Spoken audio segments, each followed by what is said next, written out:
தூதன் இயேசு காந்தி பிறந்தது பூமி எதற்காக தோழா ஏழை நமக்காக வேண்டும் போது மரம் ஒன்று உண்டு பகை வந்த போது துணை ஒன்று உண்டு இருள் வந்த போது விளக்கொன்று உண்டு எதிர்காலம் ஒன்று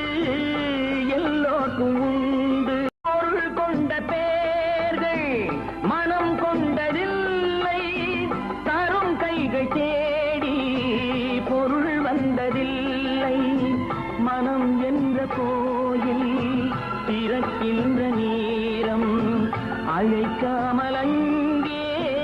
தெய்வம் வந்து சேரும் அழுதவர் சிரிப்பதும் சிரித்தவர் அழுவதும் விதி வழி வந்ததில்லை